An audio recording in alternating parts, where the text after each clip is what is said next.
तो जावास्क्रिप्ट का आज सेकंड क्लास होगा और आज हम लोग डिस्कस करेंगे। जैसे लास्ट टाइम वेरिएबल डिस्कस कर रहे थे उसी को कंटिन्यू करते हुए कुछ पार्ट बाकी रह गया।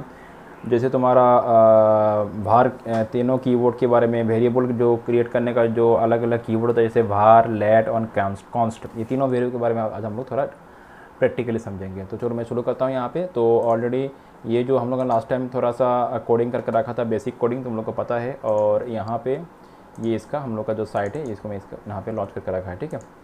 चलो तो आज हम लोग समझेंगे तीनों कीवर्ड के बारे में। भार वेरिएबल का जो क्रिएट करने का जो तीनों तुम्हारा कीवर्ड हो गया, भार, लेट एंड कॉन्स्ट। तो जैसे तुम लोग को पता है कि कोई भी वेरिएबल अगर डिक्लेयर करना हो तो हम लोग क्या लिखते हैं, var कीवर्ड। और फिर उसके बाद वेरिएबल का नेम, जैसे उसके बाद हम लोग वेरिएबल में जो भी असाइन करना हो वो असाइन करते हैं। जैसे मैंने यहाँ पे असाइन कर दिया एक स्ट्रिंग वैल्यू, और ये स्ट्रिंग वैल्यू मैं बाद में तुम लोग को आऊँगा डाटा टाइप के ऊपर भी, उसके ऊपर भी मैं समझाऊंगा। अब तो पहले ये समझ लो। तो मैंने भार कीवर्ड यूज़ करते हुए मैंने x नाम का एक वेरिएबल क्रिएट किया। थोड़ा इसको मैं जूम कर लूँ ताकि तुम लोग को क्लियरली दिखे चीज़ें।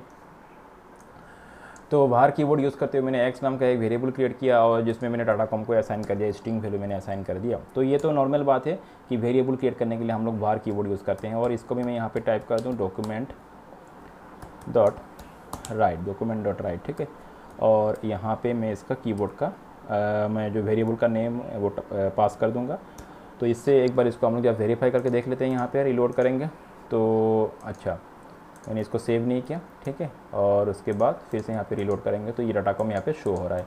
इसको एक काम करते हैं हम लोग, एक बार यहाँ से हम लोग इसको इंस्पेक्ट कर लेते हैं। यहाँ पे राइट क्लिक करना, तुम राइट क्लिक करते हुए इंस्पेक्ट कर लेना, ठीक है।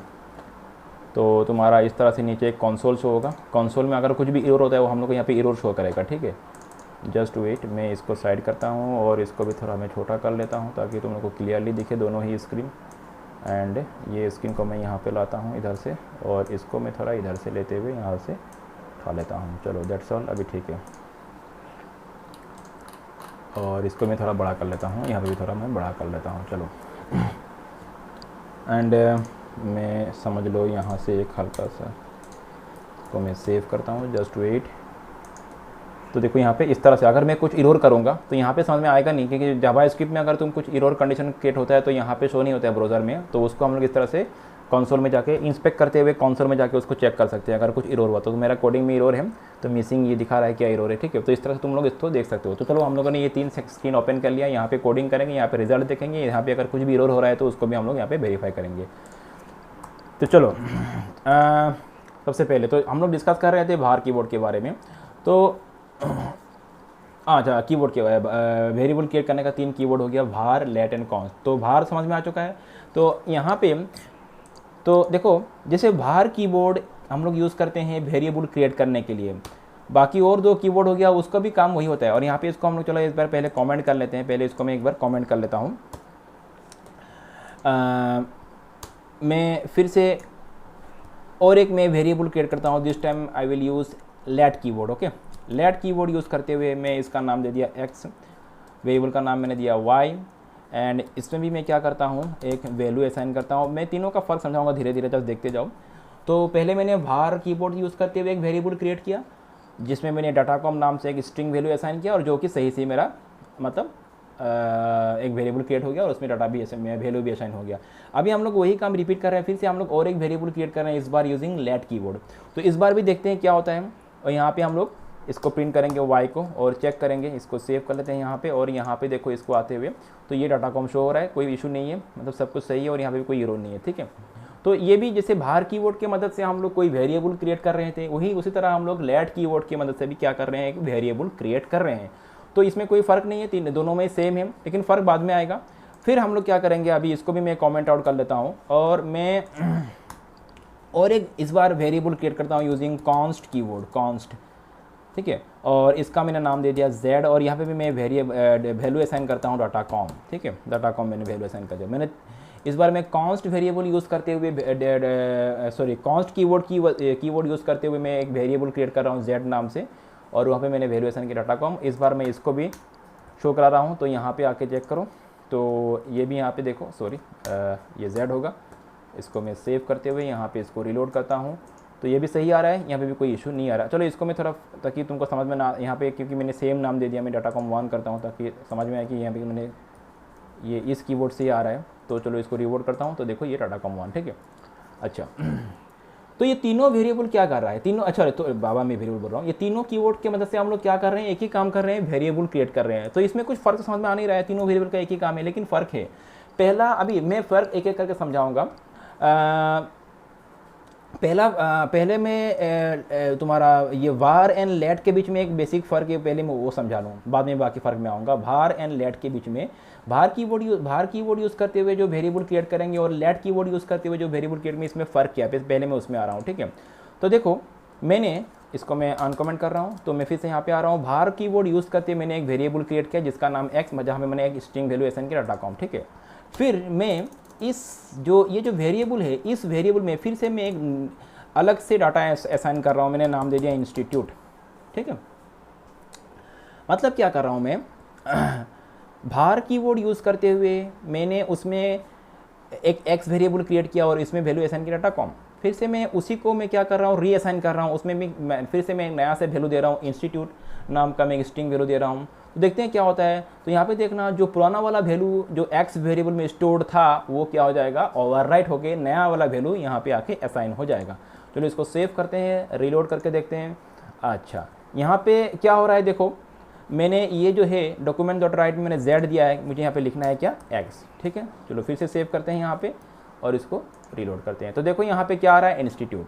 तो ये क्या हुआ, मतलब जब हम लोग भार कीवर्ड से कोई भी वेरिएबल डिक्लेयर करते हैं तो उसको फिर उस वेरिएबल में जो भी वैल्यू है उसको अगर मैं चाहूँ तो बाद में मतलब नया वैल्यू उसमें मुझे बाद में डालना है तो मैं डाल सकता हूँ इस तरह से। मतलब होता क्या है, ये जो पुराना वैल्यू है वो वहाँ से हट के नया वैल्यू वहाँ पे असाइन हो जाएगा। सिंपल सा कॉन्सेप्ट है यहाँ पे भार। चलो ये तो भार के केस में हो रहा है। तो यहाँ पे भी अभी कोई नया कुछ नहीं आ रहा है, बाद में आएगा। फिर से मैंने इसको कमेंट कर लिया। अभी मैं लेट कीवर्ड में जा रहा हूँ, फिर से देखो यहाँ तक देखो सब कुछ कॉमन है, नॉर्मल नया कुछ नहीं है। फिर से मैं लेट कीवर्ड में जा रहा हूँ और लेट कीवर्ड में जाते हुए मैं यहाँ से फिर से वाई, जैसे मैंने भार के केस में किया था, यहाँ पे भी लेट कीवर्ड यूज़ करते हुए मैंने जो वाई वेरिएबल क्रिएट किया था उसमें मैंने वैल्यू असाइन किया था डाटा कॉम। फिर से यहाँ पे भी मैं वैल्यू, फिर से यहाँ से भी मैं क्या कर रहा हूँ, मैं इसको ओवरराइड कर रहा हूँ। मतलब यहाँ पे क्या होता है देखते हैं हम लोग। मतलब लेट कीवर्ड यूज़ करते हुए जो वेरिएबल डिक्लेयर करते हैं वहाँ पे अगर फिर से उस वेरिएबल में हम लोग नया वैल्यू असाइन करते हैं तो वो ओवरराइड होता है कि नहीं होता है, उसको हम लोग देखते हैं। तो मैंने इसको इंस्टीट्यूट 1 करता हूँ ताकि समझ में आए कि दोनों अलग अलग है, ठीक है। अच्छा तो यहाँ पे देखते हैं। तो यहाँ पे हम लोग क्या करेंगे, इसको x की जगह पे y करेंगे और इसको हम लोग फिर से सेव करते हुए इसको चेक करते हैं यहाँ पे। तो देखो ये यहाँ पे भी सेम केस है, मतलब इसमें और इसमें कोई फ़र्क नहीं मिल रहा है अभी तक हम लोग को। मतलब भार कीवर्ड यूज़ करते हुए जब वेरिएबल डिक्लेयर करते हैं उसमें हम लोग उसमें वैल्यू रीअसाइन कर सकते हैं। लेट कीवर्ड यूज़ करते हुए जब वैल्यू असाइन करते हैं उसमें भी हम लोग वैल्यू रीअसाइन कर सकते हैं, ओवरराइड करवा सकते हैं। तो ये दोनों में अभी भी कुछ फ़र्क नहीं आ रहा है, जितना भी है सब कुछ कॉमन ही दिख रहा है हम लोग को, सेम दिख रहा है। तो फ़र्क कहाँ पे आएगा, धीरे धीरे, जस्ट वेट करो थोड़ा बाद। अभी हम लोग फिर से यहाँ पे आते हैं कॉन्स्ट कीवर्ड। तो कॉन्स्ट कीवर्ड की मदद से जब हम लोग कोई वेरिएबल डिक्लेयर करते हैं और उसमें मैंने एक वैल्यू असाइन भी कर दिया और फिर से इसमें जो वैल्यू है उसको मैं एक नया वैल्यू में असाइन करता हूँ, जैसे मैंने यहाँ टाइम नाम दे दिया इंस्टीट्यूट 2 कर दिया। चलो तो अभी देखते हैं हम लोग क्या होता है। और यहाँ पे हम लोग क्या करते हैं, z करते हैं, ठीक है। अभी देखते हैं क्या होता है। इसको सेव करते हुए यहाँ पे रन करेंगे इसको। तो देखो इस बार एरर आ रहा है, ठीक है। असाइनमेंट टू कांस्टेंट वेरिएबल, मतलब क्या है कि ये जो है यहाँ पे कुछ नहीं आ रहा है और यहाँ पे एरर है। मतलब यहाँ पे एरर क्या है कि कांस्टेंट कीवर्ड यूज़ करते हुए जब भी कोई वेरिएबल डिक्लेयर करते हैं उसमें उसका जो वैल्यू जो भी उसमें स्टोर्ड है उसको हम लोग ओवरराइट नहीं करवा सकते। मतलब रीअसाइन, उसमें फिर से वैल्यू रीअसाइन नहीं करवा सकते हैं। उसी वेरिएबल में फिर से अलग सा वैल्यू असाइन अलाउड नहीं है। मतलब कांस्टेंट वेरिएबल से जो भी वेरिएबल डिक्लेयर करेंगे वो मतलब उसमें जो भी वैल्यू है वो फिक्स्ड है, कांस्टेंट है वो। इसका मतलब क्या, वो फिक्स्ड है। तो जब भी तुमको कोई इस तरह का फिक्स्ड वैल्यू वाला वेरिएबल डिक्लेयर करना हो तो तुम उसमें कॉन्स्ट कीवर्ड यूज़ करना, ठीक है। उसमें लेट एंड भार कीवर्ड यूज़ मत करना। तो कॉन्स्ट कीवर्ड से हम लोग फिक्स्ड वैल्यू वाला वेरिएबल क्या करते हैं, मतलब क्रिएट करने के लिए कॉन्स्ट कीवर्ड यूज़ करते हैं। तो यह बस समझ में आ चुका है तुम लोग को। पहला फ़र्क तो आ चुका है। पहला फ़र्क इन दोनों के साथ इसका जो डिफरेंस है वो समझ में आ चुका है कि ये इसमें वैल्यू रीअसाइन नहीं कर सकते, इन दोनों में कर सकते हैं। चलो ये तो हो गया पहला फ़र्क। इसको फिर से मैं कॉमेंट आउट करता हूँ। तो चलो थोड़ा एक फ़र्क मिल चुका हम लोग को। अभी फिर से हम लोग यहाँ पे आते हैं। अभी भार एंड लेट के बीच में एक फ़र्क को समझते हैं। देखो मैं पहले भार में आ रहा हूँ तो यहाँ पे देखो भार कीवर्ड से ये तो पहले भी हम लोग समझ लिया, लेकिन फिर से देखो, जब भार कीवर्ड यूज़ करते हैं, जब हम लोग कोई वेरिएबल डिक्लेयर करते हैं, उसमें पहले वैल्यू कुछ असाइन कर दिया, फिर से मैं रीडिक्लेयर कर रहा हूँ। देखो मैं क्या कर रहा हूँ, फिर से रीडिक्लेयर, मतलब फिर से भार की पहले तो मैंने एक बार डिक्लेयर कर दिया, पहले भार एक्स इक्वल टू दिस, फिर से भार कीवर्ड लिखते हुए एक्स लिखने का मतलब क्या है, उसको रीडिक्लेयर करना, सेम वेरिएबल को मैं रीडिक्लेयर कर रहा हूँ, ठीक है, और उसमें फिर से एक नया वैल्यू असाइन कर रहा हूँ। तो देखते हैं क्या होता है, इस बार कुछ एरर होता है कि नहीं। इसको हम लोग सेव करते हैं, ठीक है, और यहाँ पे आके इसको रीलोड करते हैं। तो देखो यहाँ पे क्या सॉरी, मैंने यहाँ पे इसको z रखा है, इसको x करना है। फिर से इसको सेव करेंगे और यहाँ पे इसको रीलोड करेंगे। तो नो इशू, अभी कोई इशू नहीं है। एक तो बात ये है कि जब रीडिक्लेयर करेंगे भार कीवर्ड यूज़ करते हुए, जब किसी वेरिएबल को रीडिक्लेयर करेंगे सेम वेरिएबल को, तो उसका जो नया वैल्यू वो उसमें असाइन स्टोर्ड रहेगा।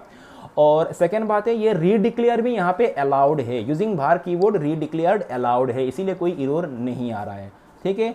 Let's go to the let keyword. अभी हम लोग लेट कीवर्ड के ऊपर लेट कीवर्ड को समझते हैं।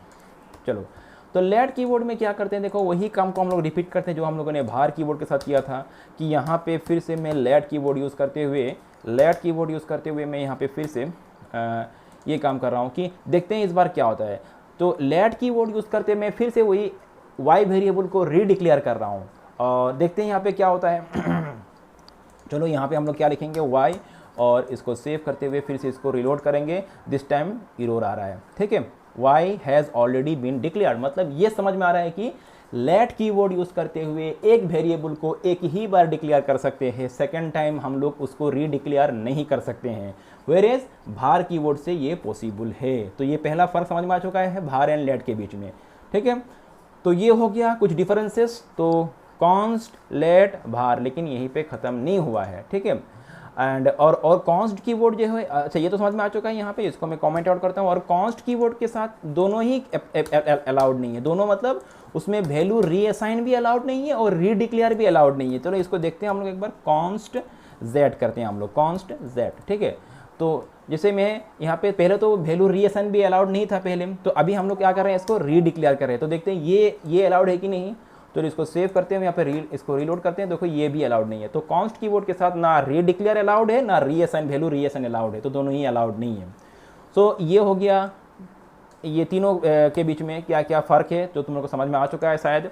अच्छा नेक्स्ट, तो यहाँ पे फ़र्क ख़त्म नहीं होता है, अभी हम लोग उसका जो बाकी जो डिफरेंस है उसको समझेंगे हम लोग। वार जो कीवर्ड है ये हो गया स्कोप, ये हो गया इसका स्कोप है फंक्शन स्कोप्ड, और ये दो हो गया तुम्हारा ब्लॉक स्कोप्ड वेरिएबल।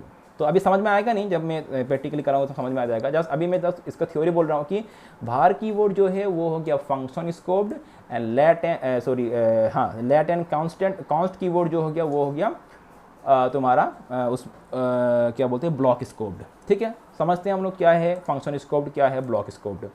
तो फंक्शन स्कोप्ड, अगर तुम लोगों ने शायद डेफिनेटली तुम लोगों ने कोई दूसरा लैंग्वेज किया होगा, ऐसा कोई नया बात नहीं है। तो अगर नहीं भी किया होगा तो उसमें मत इतना घबराओ मत। मैं यहाँ पे एक फंक्शन पहले मैं यहाँ पे एक डिक्लेयर कर लूँ, पहले मैं एक फंक्शन बना लूँ। फंक्शन का मैंने नाम दे दिया शो, मैंने फंक्शन का नाम क्या दे दिया, शो। और ये मैं यहाँ से इसको रिमूव करता हूँ पहले। हाँ, मैंने यहाँ पे एक फंक्शन बनाया है, फंक्शन का नाम मैंने दिया शो, और ये हो गया फंक्शन का स्कोप। इस फंक्शन का शो फंक्शन का स्कोप मतलब ये हो गया इस कार्ली ब्रेस, यहाँ पे ये स्टार्ट कार्ली ब्रेस और यहाँ पे एंड कार्ली ब्रेस। तो इसके अंदर जो भी होगा, मतलब इतना सा एरिया इसके लिए क्या होगा, स्कोप होगा, ठीक है। अच्छा जस्ट वेट करो।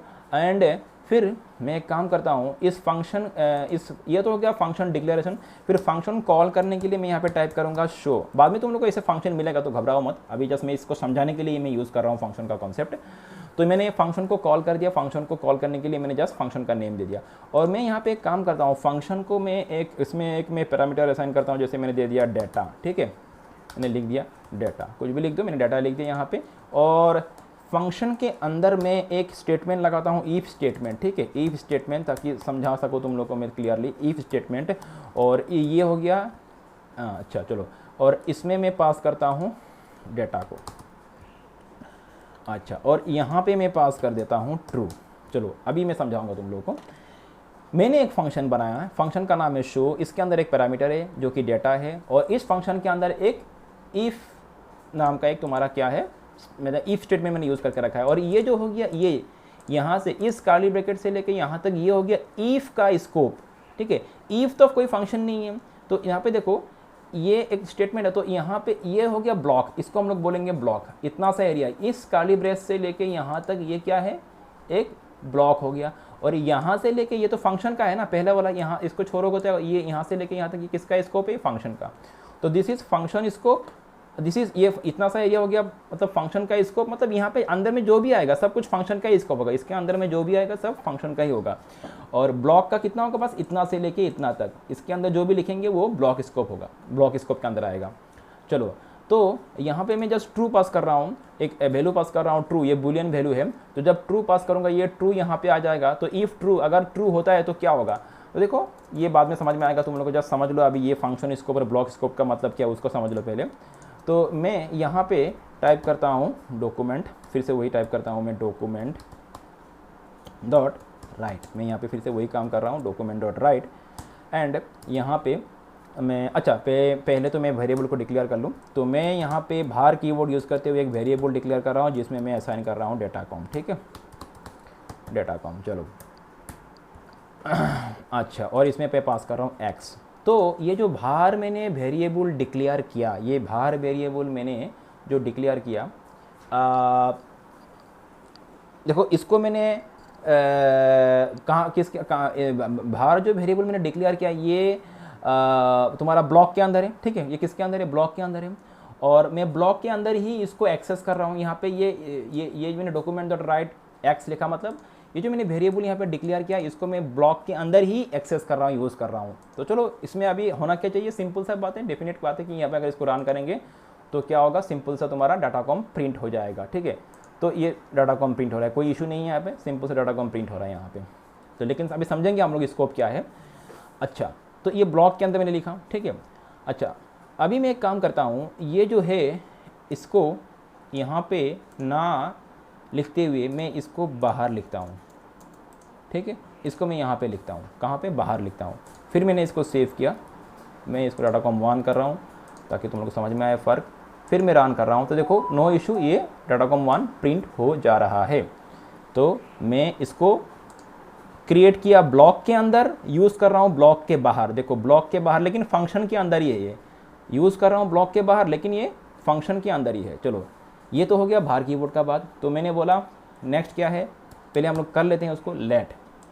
अभी लेट कीवर्ड यूज़ करते हुए सेम वेरिएबल मैंने क्रिएट किया, लेट कीवर्ड को यूज़ करते हुए मैंने सेम वेरिएबल को, अच्छा इसको यहाँ से मैं कॉपी कर लेता हूँ, मैंने सेम वेरिएबल क्रिएट किया और यहाँ पे इसको मैं पेस्ट करता हूँ या यहाँ पे मैं करता हूँ x। चलो तो यहाँ पे भी बात वही है सेम, अभी कोई इशू आएगा नहीं। इसको हम लोग पहले एक बार प्रिंट करके देख लेते हैं। मैं इसको डाटाकॉम 2 करता हूँ, तो चलो नॉर्मल एज यूजुअल प्रिंट हो गया, कोई इशू नहीं है। अभी अगर मैं इस बार इसको कमेंट करते हुए यहाँ पे इसको यूज़ करूँ, मतलब लेट कीवर्ड यूज़ करते हुए मैं जो वेरिएबल डिक्लेयर किया था x वेरिएबल, पहले तो मैंने उसको ब्लॉक के अंदर ही मैंने उसको यूज़ किया था, उसको अभी मैं उसको ब्लॉक के बाहर, क्योंकि ये तो ब्लॉक का स्कोप हो गया ना, यहाँ से यहाँ तक मैं ब्लॉक के बाहर जा रहा हूँ। तो ब्लॉक के बाहर जाते हुए मैं इसको यूज़ कर रहा हूँ, मतलब कॉल कर रहा हूँ। चलो मैं इसको देखता हूँ। अभी यहाँ पे देखो क्या आ गया, अभी इरोर आ गया, ठीक है। और यहाँ पे वैल्यू नहीं शो रहा है, एक्स इज़ नॉट डिफाइंड बोल रहा है। तो मतलब यही फ़र्क है कि लेट कीवर्ड यूज़ करते हुए जब हम लोग किसी वेरिएबल को डिक्लेयर करते हैं, उस वेरिएबल का स्कोप ब्लॉक के अंदर ही होता है, इसीलिए बोला गया है कि ब्लॉक स्कोप्ड। ये ब्लॉक के अंदर ही इसको यूज़ कर पाएंगे। देखो यहाँ पे अगर यूज़ कर रहे हैं तो इरोर नहीं आ रहा है, यहाँ पे अगर इसको यूज़ कर रहे हैं तो इरोर नहीं आ रहा है। तो मैं इसको एक बार सेव करते हुए फिर से दिखा दूँ, ये देखो अभी नॉर्मल है। लेकिन अगर जब मैं यहाँ पे यूज़ ना करके बाहर यूज़ करूँ इसको, ब्लॉक के बाहर, क्योंकि ये ब्लॉक स्कोप्ड है, तो अब क्या होगा, यहाँ पे इशू आ रहा है, इरोर आ रहा है, यहाँ पे इरोर आ रहा है। तो लेट कीवर्ड यूज़ करते हुए जो भी हम लोग, मतलब लेट क्या है तुम्हारा, वही बोला जा रहा है कि लेट ब्लॉक स्कोप्ड है, ब्लॉक के अंदर एक से बोले। लेकिन अगर इसको var से मैं अगर क्रिएट करूँ तो आई थिंक समझ में हो चुका है, बार बार रिपीट करने की जरूरत नहीं है। अगर var से क्रिएट करूँ, var से क्रिएट करने से वो ब्लॉक के अंदर तो एक्सेसिबल होगा ही, लेकिन फंक्शन स्कोप्ड है, इसलिए फंक्शन का किसी भी जगह में इसको हम लोग एक्सेस कर सकते हैं। अगर मैं रन करूँ तो ये देखो प्रिंट हो जा रहा है। और बाकी जो केस रहा कॉन्स्ट, वो भी तुम्हारा क्या है, कॉन्स्ट जो है, कॉन्स्ट भी तुम्हारा ब्लॉक स्कोप्ड है। सिर्फ var हो गया फंक्शन स्कोप्ड और कॉन्स्ट एंड लेट हो गया ब्लॉक स्कोप्ड। तो देखो अगर कॉन्स्ट भी मैं करूँ तो भी ये क्या है, ब्लॉक स्कोप्ड है, इसलिए यहाँ पे इरोर आ रहा है। तो कॉन्स्ट के केस में भी मुझे इसको ब्लॉक के अंदर ही मुझे इसको यूज़ करना पड़ेगा। फिर इसको मैं सेव करते हुए यहाँ पे अगर रन करो, देखो ये प्रिंट हो जा रहा है। तो ये हो गया main difference between var, let and const। तो आई थिंक तुम लोगों को समझ में आ चुका होगा यहाँ पे तीनों के बीच में फ़र्क। तो चलो बाकी हम लोग नेक्स्ट टॉपिक के ऊपर आगे चलते हैं और डिस्कस करते हैं उसको। अभी जो हम लोग यहाँ पे डिस्कस करेंगे नेक्स्ट टॉपिक हो गया, वो हो गया डेटा टाइप्स। तो यहाँ पे हम लोग आज डेटा टाइप के बारे में डिस्कस करेंगे। तो जावा स्क्रिप्ट में क्या क्या डेटा टाइप होता है उसके बारे में डिस्कस करेंगे। देखो जावा स्क्रिप्ट में स्ट्रिंग डेटा टाइप होता है, नंबर डेटा टाइप होता है, बूलियन डेटा टाइप होता है, एरे, ऑब्जेक्ट, नाल, अनडिफाइंड, इस तरह का डेटा टाइप्स होता है।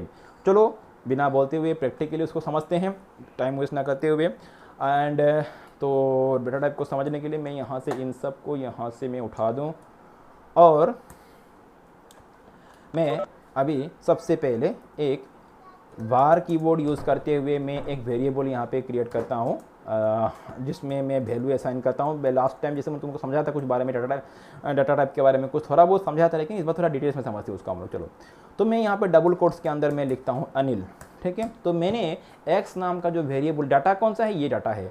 अभी इसका टाइप क्या क्या हो सकता है, ये तो हो गया वेरिएबल, और वेरिएबल में जो भी वैल्यू स्टोर होता है उसका टाइप क्या होगा, ठीक है, उसी को हम लोग डिस्कस करेंगे। तो यहाँ पे अलग अलग टाइप का वैल्यू स्टोर्ड हो सकता है किसी वेरिएबल में। तो क्या क्या टाइप पॉसिबल है, क्या क्या टाइप अलाउ होता है जावा स्क्रिप्ट में, उसी को हम लोग समझेंगे। यहाँ पे हम लोग नंबर भी असाइन कर सकते हैं इस वेरिएबल पे, हम लोग यहाँ पे स्ट्रिंग असाइन कर सकते हैं, अलग अलग तरह का वैल्यू असाइन कर सकते हैं। अभी चलो समझते हैं उसको। तो जब भी हम लोग देखो, जब डबल कोट्स के अंदर कुछ भी लिखते हैं, डबल कोट्स के अंदर एनीथिंग यू राइट, वो होता है क्या, स्ट्रिंग। मतलब एक तुम्हारा कलेक्शन ऑफ कैरेक्टर्स का एक ग्रुप होता है जहाँ पे तुम कुछ भी लिख सकते हो, जो भी यहाँ पे टाइप कर दो, दैट इज़ व्हाट, स्ट्रिंग। पता कैसे चले कि ये स्ट्रिंग है, पता कैसे चले, देखो अभी इसके लिए जावास्क्रिप्ट में एक फंक्शन है जिसका नाम हो गया टाइप ऑफ फंक्शन, ठीक है। तो मैं एक काम करता हूँ, ये तुमको इसका टाइप शो करवाता हूँ। तो पहले मैं कुछ यहाँ पे लिख लूँ, डॉक्यूमेंट डॉट राइट, और पहले तो मैं वेरिएबल में जो वैल्यू है उसको प्रिंट कराऊंगा, ठीक है। फिर मैं इसको कॉपी करते हुए मैं और एक काम करता हूँ, इसको मैंने कॉपी कर लिया,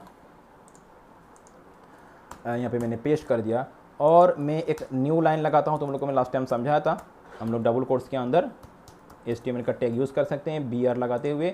फिर इसको मैं कॉपी करता हूँ और मतलब एक न्यू लाइन में दिखाऊंगा तुम लोग को यहाँ पे चीज़ें में, और फिर यहाँ पे मैं यहाँ पे दूंगा मैं टाइप ऑफ फंक्शन यूज़ करूँगा मैं, type of, type TYPE, type of, ठीक है। टाइप ऑफ किसका टाइप चाहिए मुझे, x का, ठीक है। तो यहाँ पे एक फंक्शन है type of x, type of function. तो क्या करता है कि किसी वेरिएबल का टाइप वो रिटर्न करता है, ठीक है। तो यहाँ पे क्या होगा, पहले तो वेरिएबल में जो वैल्यू है वो प्रिंट होगा, उसके बाद एक न्यू लाइन आएगा, उसके बाद उसका टाइप प्रिंट होगा, तीनों चीज़ यहाँ पे प्रिंट होगा। चलो इसको एक बार मैं यहाँ पे सेव करते हुए यहाँ पे तुमको रन करके दिखा दूँ। तो यहाँ पे तुम देख सकते हो वेरिएबल का ये वैल्यू है। पहले मैं यहाँ पे इस तरह से लिख दूँ ताकि तुमको और भी यहाँ पे तुम लोग को पता है। और एक चीज़ यहाँ पे तुमको प्रिंट कराने के लिए, ब्राउज़र पे प्रिंट कराने के लिए नॉर्मली हम लोग किसी वेरिएबल का अगर वैल्यू प्रिंट कराना है तो डायरेक्ट हम लोग वेरिएबल का नाम लिखते हैं, और अगर कोई कस्टम स्ट्रिंग प्रिंट कराना है तो अपने हिसाब से तो उसको हम लोग डबल कोट्स के अंदर लिखते हैं। जैसे मैंने लिखा वैल्यू, ये मैं अपने तरफ से स्ट्रिंग लिखा मैंने, और उसके साथ साथ कस्टम स्ट्रिंग के साथ वेरिएबल का वैल्यू, वेरिएबल को भी एक साथ अगर डिस्प्ले करवाना है तो यहाँ पे ऐसे लिखने से गलत होगा, ये हो जाएगा एरर। हम लोग यहाँ पे कॉन्केटिनेशन कराएंगे। यहाँ पे इसको, ये जो प्लस लिखने का मतलब क्या है, कॉन्केटिनेट, मतलब ये भी प्रिंट होगा और इसमें जो वैल्यू है वो भी प्रिंट हो जाएगा। तो प्लस की मदद से हम लोग दोनों को क्या करते हैं, कॉन्केटिनेट करते हैं, इसको बोलते हैं कॉन्केटिनेशन। चलो तो मैं यहाँ पे एक बार फिर से इसको सेव करते हुए इसको मैं एक बार रिलोड करता हूँ। तो इस तरह से आएगा value equal to this, okay. अच्छा तो मैं क्या बोल रहा था तुमको, हाँ, और एक काम करते हैं, यहाँ पे हम लोग ये करते हैं, चलो फिलहाल ये रहने दो। तो इसका टाइप वैल्यू क्या है ये, और इसका टाइप क्या है, स्ट्रिंग। तो देखो यहाँ पे हम लोग जो भी लिखेंगे, तो हम लोग समझते हैं, हम लोग एक एक करके डाटा टाइप को समझते हैं। सबसे पहले डबल कोट्स के अंदर हम लोग जो भी लिखेंगे, चाहे तुम नंबर भी लिख दो तो वो क्या होता है, वो होता है स्ट्रिंग, ठीक है। स्ट्रिंग बोलो तो एक सीक्वेंस, कलेक्शन ऑफ कैरेक्टर। तो यहाँ पे देखो क्या है, यहाँ पे स्ट्रिंग। अगर मैं ओनली यहाँ पे नंबर लिख दूँ, ओनली नंबर, तो भी क्या है, ये स्ट्रिंग है। मैं इसको सेव करता हूँ और यहाँ पे रिलोड करके दिखाता हूँ, तो भी क्या है, ये देखो टाइप क्या है इसका, स्ट्रिंग ही है। तो डबल कोट्स के अंदर तुम जो भी लिखोगे वो क्या होता है, स्ट्रिंग ही होता है। तो पहला डाटा टाइप हो गया जावा स्क्रिप्ट में स्ट्रिंग। सेकेंड जो डाटा टाइप हो गया वो हो गया नंबर। तो नंबर मतलब बिना कोट्स का अगर तुम नंबर लिख दोगे कोई भी नंबर तो वो होता है नंबर डाटा टाइप होता है। जैसे मैंने 45, लेकिन देखो ध्यान रखना बिना कोट्स का, अगर कोट के अंदर लिखोगे तो क्या हो जाएगा, स्ट्रिंग हो जाएगा। तो बिना कोट्स का मैं लिखता हूँ 45 और इसका टाइप पता करते हैं हम लोग, क्या है देखते हैं, वैल्यू 45 और टाइप क्या है, देखो नंबर है इसका, ठीक है। तो यहाँ पे ये सेकेंड डाटा टाइप हो गया नंबर। अगर तुम यहाँ पे डेसिमल पॉइंट लगा के भी अगर कुछ लिखोगे तो भी यहाँ पे इसका टाइप क्या है, तो भी इसका टाइप हो गया नंबर। देखो मैं इसको सेव करते हुए फिर से यहाँ पे रिलोड कराता हूँ, देखो ये भी तो भी क्या है, नंबर। अगर मैं इसके आगे माइनस भी लगाता हूँ तो भी क्या है, ये नंबर, ठीक है। तो ये हो गया नंबर, देखो सब डाटा टाइप क्या है इसका, नंबर है। तो जावास्क्रिप्ट में हम लोग को दो तरह का डाटा टाइप मिल गया, एक हो गया स्ट्रिंग, दूसरा हो गया नंबर। थर्ड जो डाटा टाइप है वो हो गया बूलियन, ठीक है। बूलियन में दो तरह का वैल्यू होता है, एक होता है ट्रू और दूसरा होता है फॉल्स। देखो मैंने यहाँ पे क्या लिखा, ट्रू लिखा। ट्रू ये एक तरह से डाटा टाइप है। ट्रू क्या है, एक तरह से डाटा टाइप है, ये स्ट्रिंग नहीं है, ध्यान रखना, क्योंकि अगर मैं डबल कोट्स के अंदर लिखूँ तभी स्ट्रिंग होगा। अभी ये क्या है, एक तरह से डाटा टाइप है। तो ट्रू एक तरह से किस तरह का डाटा टाइप है, बूलियन टाइप का। चलो इसको हम लोग सेव करके एक बार प्रिंट करके देखते हैं, रन करके, देखो ये क्या है, बूलियन, और वैल्यू क्या है, ट्रू। लेकिन अगर तुम इसको डबल कोट्स के अंदर लिख दोगे तो ये बूलियन नहीं रहा, ये एक कॉमन स्ट्रिंग हो गया। तो ध्यान रखना, बूलियन टाइप का वैल्यू अगर तुमको असाइन करना है तो दो ही वैल्यू होता है, ट्रू या तो फॉल्स, और उसको बिना डबल कोट्स का लिखना पड़ता है। देखो अभी यहाँ पे ये क्या होगा, अभी यहाँ पे ये हो जाएगा स्ट्रिंग हो जाएगा, मैंने क्योंकि यहाँ पे डबल कोट्स दे दिया। तो बूलियन में दो तरह का वैल्यू होता है, एक ट्रू होता है, दूसरा होता है फॉल्स, ठीक है। दूसरा क्या हो गया, फॉल्स। तो ये भी क्या है, इसको भी बिना डबल कोट्स का लिखना। और देखो ये भी क्या है, तुम्हारा वैल्यू फॉल्स है और इसका टाइप क्या है, बूलियन। तो थर्ड टाइप का हम लोग को मिल गया स्ट्रिंग जावास्क्रिप्ट में। पहला तो हो गया स्ट्रिंग, नंबर, बूलियन। उसके बाद हम लोग नेक्स्ट डाटा टाइप डिस्कस करते हैं जो कि हो गया एरे टाइप, ठीक है। एरे टाइप, तो एरे टाइप डिस्कस करने के लिए एक्चुअली एरे को यहाँ पे ऑब्जेक्ट की तरह डील किया जाता है। फिर भी मैं दिखा दूँ, समझ लो मैंने एक वेरिएबल ले लिया और उसमें मैं कुछ वैल्यू असाइन करता हूँ इस तरह से स्क्वायर ब्रैकेट देते हुए। जैसे मैंने यहाँ पे लिखा जावा, फिर मैंने लिखा यहाँ पे मैंने यहाँ पे लिखा HTML, ठीक है। फिर मैंने दे दिया यहाँ पे क्या दूँ मैं यहाँ पे CSS। चलो मैंने यहाँ पे तीन वैल्यू, ये एक वेरिएबल लिया। देखो पहले जितना भी हम लोग वेरिएबल ले रहे थे उसमें क्या था, एक ही वैल्यू स्टोर था, लेकिन यहाँ पे हम लोग मल्टीपल वैल्यू स्टोर कर रहे हैं एक ही वेरिएबल में। और इसको स्टोर करने का तरीका क्या होता है, इस तरह से हम लोग करते हैं, मतलब एक स्क्वायर ब्रैकेट के अंदर इसको लिखते हैं और कॉमा से पैड करते हुए। तो ये किस तरह का टाइप होगा, अभी इसका टाइप क्या है, ठीक है, इसका टाइप क्या वो पता करते हैं हम लोग। तो चलो यहाँ पे इसको पहले इसको मैं यहाँ पे सेव कर लूँ और यहाँ पे देखो इसका टाइप क्या है, ऑब्जेक्ट। वही मैंने बोला क्योंकि एक्चुअली ये तो एरे टाइप का है, लेकिन यहाँ पे इसको ऑब्जेक्ट टाइप के हिसाब से इसको डील किया जाता है। तो तुम जान लो कि ये जो ऑब्जेक्ट है ये एक तरह का एरे टाइप का ही डाटा टाइप है, एरे टाइप का ही डाटा टाइप है, लेकिन यहाँ पे इसको ऑब्जेक्ट के हिसाब से डील किया जाता है। तो ये भी एक तरह का डाटा टाइप हो गया। देखो इसका डाटा टाइप क्या है, ऑब्जेक्ट या तो एरे बोल सकते हो तुम, ठीक है। और वैल्यू क्या है, वैल्यू जो मैंने यहाँ पे असाइन किया था जावा, HTML, CSS, तो ये भी एक तरह का क्या है, यहाँ पे डाटा टाइप है। नेक्स्ट डाटा टाइप, अगर समझ लो नेक्स्ट डाटा टाइप हो गया, अगर मैंने एक वेरिएबल डिक्लेयर किया x, ठीक है, और जब मैं x वेरिएबल डिक्लेयर किया उसमें मैंने वैल्यू कुछ असाइन किया ही नहीं, मैंने एक वेरिएबल डिक्लेयर किया और उसमें मैंने कुछ वैल्यू असाइन किया ही नहीं, और इसको मैं सेव करते हुए रिलोड करूँ, देखो क्या होता है, अनडिफाइंड। मतलब अनडिफाइंड टाइप का भी एक डाटा टाइप होता है, समझ में आ रहा है ना। वैल्यू तो कुछ असाइन किया ही नहीं, लेकिन मतलब क्या है, ये अनडिफाइंड है, तो इसलिए वैल्यू क्या आ रहा है, वैल्यू अनडिफाइंड आ रहा है, लेकिन उसका डाटा टाइप भी क्या है, देखो अनडिफाइंड। तो समझ लो कि जावास्क्रिप्ट में अनडिफाइंड टाइप का भी एक डाटा टाइप होता है। तो ये हो गया नेक्स्ट। उसके बाद अगर हम लोग यहाँ पे समझ लो, मैंने यहाँ पे लिखा नल, मैंने यहाँ पे क्या लिखा, नल। तो नल भी एक तरह का क्या है, डाटा टाइप है, सॉरी ये NULL, ठीक है। मैंने यहाँ पे क्या लिखा, नल। तो ये भी एक तरह का क्या है, डाटा टाइप है। चलो इसको हम लोग सेव करते हुए प्रिंट करेंगे तो देखते हैं इसका टाइप क्या है। इसका टाइप हो गया देखो ऑब्जेक्ट, नल का टाइप क्या है, ऑब्जेक्ट, और वैल्यू क्या है, नल है, ठीक है। अच्छा, उसके बाद नेक्स्ट हम लोग डिस्कस करेंगे, जस्ट वेट है एक सेकेंड।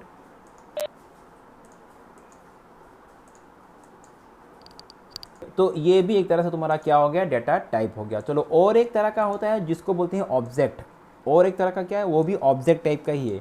ऑब्जेक्ट टाइप का और एक तुम्हारा डाटा टाइप होता है, ठीक है, पहले तो मिला था ऑब्जेक्ट टाइप, जैसे एरे एरे के केस में मिला था, लेकिन ऑब्जेक्ट टाइप का भी एक्चुअली ऑब्जेक्ट टाइप का भी और एक डाटा टाइप होता है, जो कि हम लोग बाद में ये सब के ऊपर बाद में हम थोड़ा डिटेल में समझेंगे। फिलहाल जस्ट डाटा टाइप में तुम लोग समझा रहा हूँ। तो ऑब्जेक्ट टाइप का डाटा टाइप कैसा होता है, तो उसके लिए मैं यहाँ पे मैंने वेरिएबल ले लिया x, और यहाँ पे मैं जो वैल्यू असाइन करूँगा इस बार मैं कार्ली ब्रेस के अंदर वैल्यू असाइन करूँगा। और वैल्यू असाइन करने का तरीका क्या है, जैसे मैंने ले लिया एफ नेम, फर्स्ट नेम, और मैंने कॉलन दिया यहाँ पे, और मैंने नाम दे दिया, जैसे मैंने नाम दिया यहाँ पे राजीव।